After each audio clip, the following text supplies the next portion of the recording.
રામ રામ સીતારામ ડાયરાને.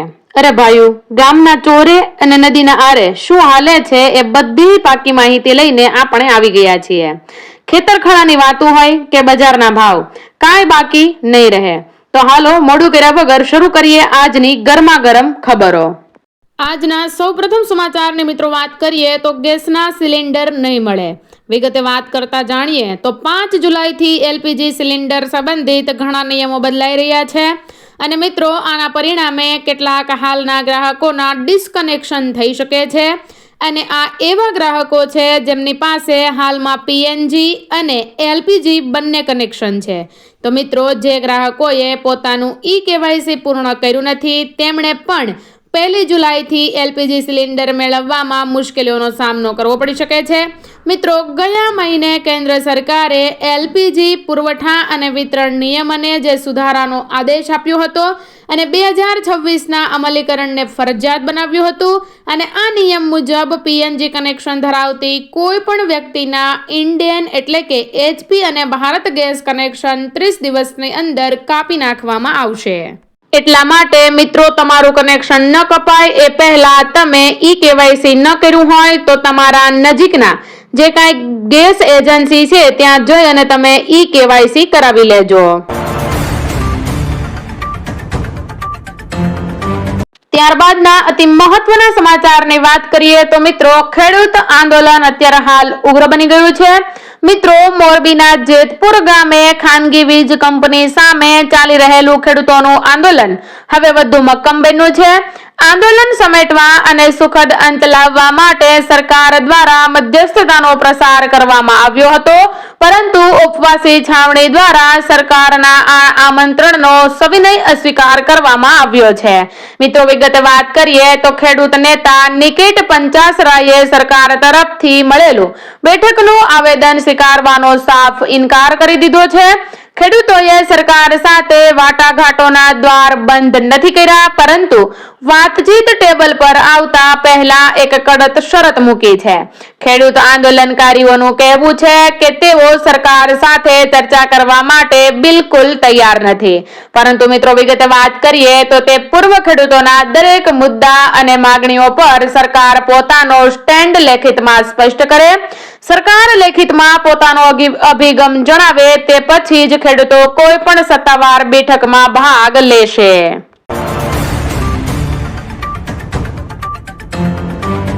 ત્યારબાદના સમાચારની વાત કરીએ તો મિત્રો અત્યારે હાલ એક સાથે 3 સિસ્ટમો એક્ટિવેટ થઈ ગઈ છે, જેના પરિણામે ગુજરાતમાં ચોમાસાની ગતિ હાલ ધીમી હતી, પરંતુ ગઈકાલથી જ એ હવે ખૂબ જ ગતિમાન બની ગઈ છે. પરંતુ હવામાન વિભાગના જણાવ્યા અનુસાર આગામી દિવસોમાં વરસાદી માહોલ વધારે જામશે.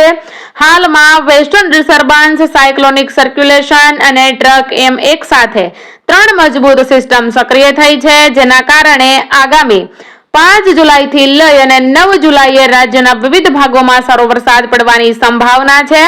દક્ષિણ ગુજરાતમાં હાલ ચોમાસું સ્થિર છે, પરંતુ તે ધીમે ધીમે આગળ વધી રહ્યું છે. આ દરમિયાન દરિયામાં ભારે કરંટ જોવા મળી શકે તેમ હોવાથી મિત્રો 4 જુલાઈથી લઈ અને 9 જુલાઈ સુધી માછીમારોને દરિયો ન ખેડવા માટે કડક સૂચના આપવામાં આવી છે. વિગતે વાત કરીએ તો વરસાદી સિસ્ટમ સક્રિય થતા પવનની ગતિ પણ વધશે. આમ મિત્રો જે દરિયામાં કરંટ ઉભો થાય છે તેમના લીધે પવનની ઝડપ પણ 30 થી 40 કિલોમીટર પ્રતિ કલાક સુધી વધી શકે છે.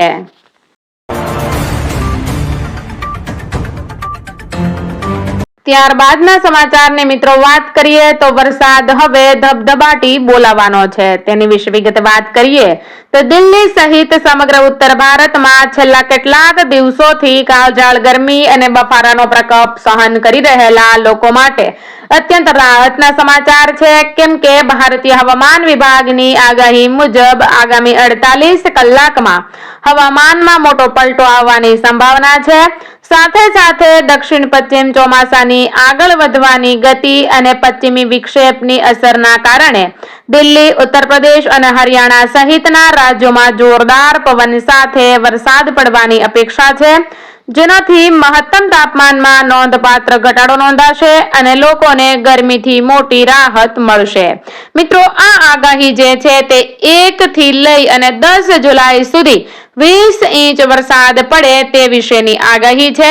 તો મિત્રો, ખાસ તમારે જો કંઈ કામ ન હોય તો ઘરની બહાર ન નીકળતા, કેમ કે જે પવનની ઝડપ છે એ પણ મિત્રો 40 થી 50 કિલોમીટરથી વધી અને 70 થી 80 કિલોમીટરની ઝડપે પવન ફૂંકાવાની શક્યતા છે. એટલા માટે જો તમે અત્યારે ઘરની બહાર જવાનો પ્લાન કરી રહ્યા હોય તો અત્યારે જ કેન્સલ કરી દેજો.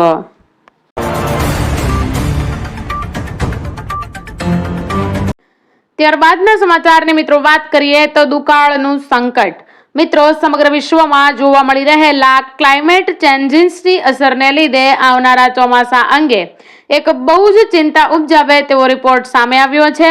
યુરોપિયન યુનિયનની જાણીતી હવામાન agency Copernicus climate change service C3S દ્વારા કરવામાં આવેલી નવી આંતરરાષ્ટ્રીય આગાહી પ્રમાણે જુલાઈથી લઈને સપ્ટેમ્બર માસ સુધીમાં ભારતના મધ્ય અને પશ્ચિમી વિસ્તારો પર ભયંકર દુષ્કાળ એટલે કે સૂકાનું જોખમ મંડરાઈ રહ્યું છે. ચાલુ વર્ષે દેશના આ પશ્ચિમ અને મધ્ય વિસ્તારોમાં સરેરાશ કરતા ઘણો જ ઓછો વરસાદ પડવાની શક્યતા છે. મિત્રો, આ દુષ્કાળનો સૌથી પહેલો અને સીધો ફટકો ગુજરાત રાજ્યને વાગી શકે છે, જેના પરિણામે ત્યાં વરસાદની ભારે અછત સર્જાવાની સંભાવના વ્યક્ત કરવામાં આવી છે. તેની સાથે જ ગોવા અને કોંકણના દરિયાકાંઠાના પ્રદેશોમાં સામાન્ય કરતા આશરે 100 થી 200 મિલીમીટર જેટલો વરસાદ ઘટી શકે છે. આ બાબત આંધ્રપ્રદેશ, મુંબઈ તેમજ મહારાષ્ટ્રના કેટલાક વિસ્તારો માટે એક અત્યંત ગંભીર ચેતવણી સમાન છે અને જો એજન્સીની આ આગાહી ખરી પડશે તો તેની સૌથી ગંભીર અસરો દેશના કરોડો લાખો ખેડૂતો અને ગામડાઓના લોકો પર સીધી જ આ અસર જોવા મળવાની છે.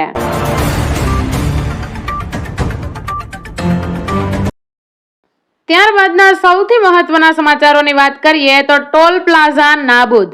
મિત્રો, કેન્દ્ર સરકાર દ્વારા દેશના નેશનલ હાઈવે અને એક્સપ્રેસ વે પર મુસાફરી કરતા કરોડો વાહન ચાલકો માટે મોટી રાહત આપતા સમાચાર સામે આવ્યા છે. કેન્દ્રીય માર્ગ પરિવહન મંત્રી નીતિન ગડકરી દ્વારા એવી જાહેરાત કરવામાં આવી છે કે હવે સમગ્ર દેશમાંથી ફિઝિકલ ટોલ પ્લાઝા કાયમ માટે દૂર કરવાના લક્ષ્ય પર સરકાર તેજ ગતિએ કામ કરી રહી છે. આ નવી ટેકનોલોજી વાળી સિસ્ટમ અમલમાં આવવાથી હાઈવે પર ટોલ ભરવા માટે લાંબી કતારોમાં કલાકો સુધી ઊભા રહેવાની સમસ્યામાંથી લોકોને હંમેશને માટે છુટકારો મળી જશે. મિત્રો, આ નવી પદ્ધતિ મુજબ હાઈવે પર જોવા મળતા બેરિયર્સ અને બૂથને કાઢી નાખવામાં આવશે અને તે સ્થાને વિશેષ સેન્સર્સ તેમજ કેમેરા ગોઠવવામાં આવશે અને વાહનની નંબર પ્લેટ અને ફાસ્ટેગના ડેટા આ હાઈટેક કેમેરા દ્વારા આપમેળે સ્કેન થઈ જશે. આના પરિણામે ડ્રાઈવરોને ટોલની ચૂકવણી કરવા માટે વાહન ધીમું પાડવાની અથવા તો કારની બારીના કાચ નીચે ઉતારવાની કોઈ જ આવશ્યકતા રહેશે નહીં. વાહન ચાલકો 80 કિલોમીટરની ઝડપે સીધા જ પસાર થઈ શકશે અને ટોલની જે પણ રકમ હશે તે સીધે જ તેમના બેંક ખાતામાંથી આપોઆપ કપાઈ જશે.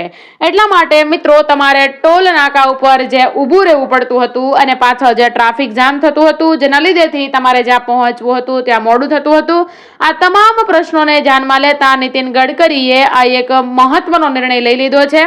હવે તમારે ટોલ પ્લાઝાએ ઊભું રહેવાનું નથી, પરંતુ તમારા ફાસ્ટેગમાં તમારે રિચાર્જ કરવાનું રહેશે અને ફાસ્ટેગના રિચાર્જ પરથી તમારું જે કાંઈ ટોલ ટેક્સ છે એ સીધું જ તમારા બેંક ખાતામાંથી કાપી નાખવામાં આવશે.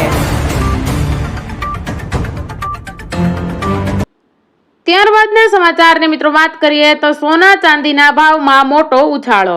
મિત્રો, બજારમાં ભારે કડાકાનો માહોલ જોવા મળી રહ્યો છે. આજે અચાનક જ સોના અને ચાંદીના ભાવમાં મોટો ઉછાળો નોંધાયો છે. મિત્રો, ઉલ્લેખનીય બાબત તો એ છે કે માત્ર એક દિવસ અગાઉ એટલે કે મિત્રો ગયા ગુરુવારે જ મિડલ ઈસ્ટમાં વધેલા તણાવ અને અમેરિકામાં મોંઘવારી વધવાની આશંકાને પગલે સોના ચાંદીના ભાવમાં મોટો ઘટાડો આવ્યો હતો, જેના પરિણામે વૈશ્વિક સ્તર પર સોનાના ભાવ તૂટીને છેલ્લા 6 મહિનાના સૌથી નીચલા સ્તરે પહોંચી ગયા હતા. પરંતુ આજે ટ્રમ્પ દ્વારા ઈરાન સાથેની સમજૂતી અંગે આપવામાં આવેલા નિવેદન બાદ સોના અને ચાંદી બજારમાં ફરી એકવાર તેજી તરફી માહોલ જોવા મળી રહ્યો છે. MCX પર લેટેસ્ટ ભાવની સ્થિતિ બપોરે 1:35 કલાકે મળતી માહિતી મુજબ મિત્રો 5 ઓગસ્ટના વાયદાવાળું 10 ગ્રામ સોનું 0.80% ઉછાળા સાથે 1,50,120 રૂપિયાની સપાટી પર પહોંચી ગયું છે, જ્યારે બીજી તરફ 1 કિલો ચાંદી 0.69% વધારા સાથે 2,41,300 રૂપિયાના સ્તરે જોવા મળી રહી છે.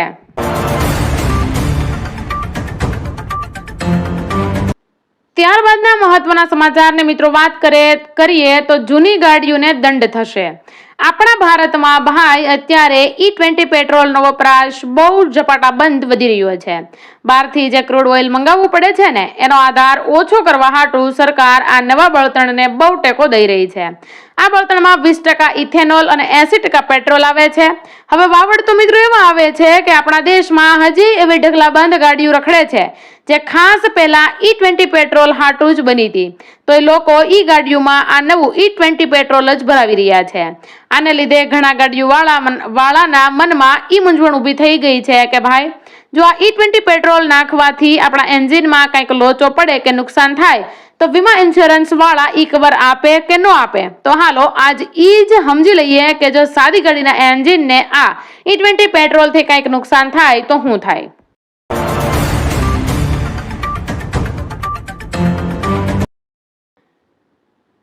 ત્યારબાદના મહત્વના સમાચારની મિત્રો વાત કરીએ તો ભાઈ પેટ્રોલ અને ડીઝલના નવા નિયમોની જો વાત કરી લઈએ તો ભાઈ ઈરાન અને અમેરિકા વચ્ચે જે ડખાન યુદ્ધ હાલી રહ્યા છે એના વાકે એંધાણના ભાવ હબડકાભેર વધી રહ્યા છે અને એક જ મહિનામાં પેટ્રોલ અને ડીઝલના ભાવમાં 4 વાર વધારો ઝીકી દીધો છે, જેના લીધે આપણા જેવા સામાન્ય માણસોના જીવન માથે બહુ માઠી અસર પડી છે. આ બધાની વચમાં ભાવ તો વધારા જ છે, પણ હારે કેન્દ્ર સરકારે હવે પેટ્રોલ ડીઝલ લેવા હાટોના નિયમોમાં પણ મોટો અને ધરખમ ફેરફાર કરી નાખ્યા છે.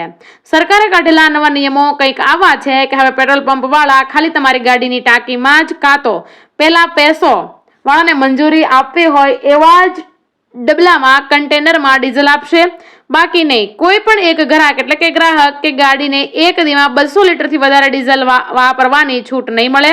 પંપેથી ડીઝલ ખરીદીને પછી બારે ક્યાંક બીજે વેચવાની તો સરકારે હાવ જ ના પાડી દીધી છે.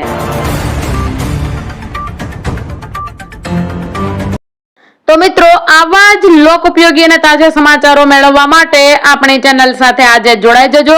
કમેન્ટ બોક્સમાં તમે વિડીયો ક્યાંથી જોઈ રહ્યા છો ખાસ અમને જણાવી દેજો અને કમેન્ટ બોક્સમાં તમે આ વિડીયો જે જિલ્લામાંથી જુઓ છો એ પણ મિત્રો અમને જણાવી દેજો, જેથી આવતા વિડીયોમાં અમે તમારા નામ સાથે તમારી કમેન્ટનો ઉલ્લેખ અમારા તમામ દર્શક મિત્રો સાથે કરી શકીએ.